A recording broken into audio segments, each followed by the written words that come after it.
Nakita ko to sa Landers. I was curious kasi it says here, ang pangalan niya is Desperados. So I was desperate to know, to find out kung anong lasa nito. It says here it's beer, but it's mojito flavor. Ayan o, look at that. Nag-focus ba? Yes.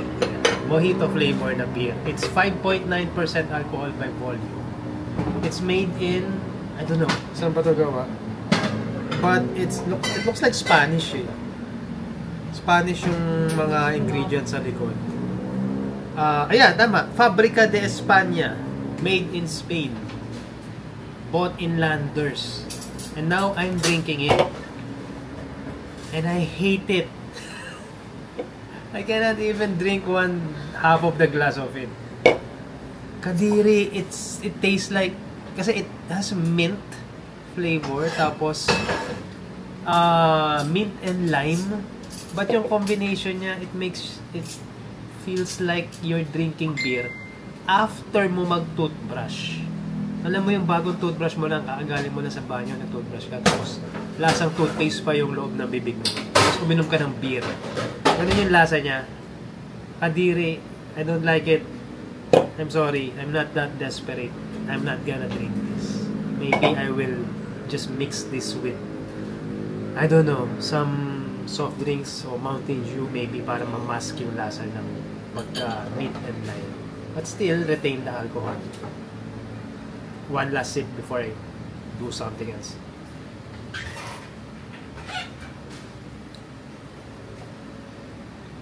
No, I don't like it. I will just mix it with some other drinks, but I don't know what. So, this is just the beer. Tapos, dagdagan natin ng Mountain Dew. And maybe a little bit of gin. Ginebra San Miguel. There you go. I want more Mountain Dew.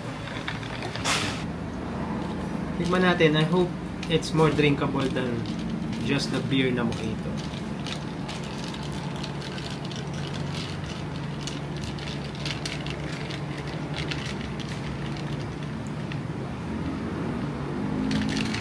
It's definitely better than that thing kanina.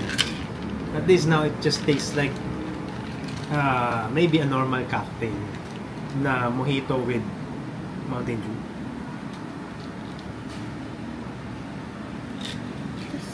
Okay, that's more drinkable.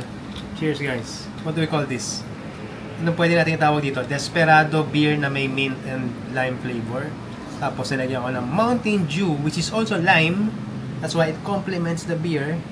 And a little bit of Ginebra San Miguel gin. What do we call this cocktail? Let me know down in the comments. Cheers.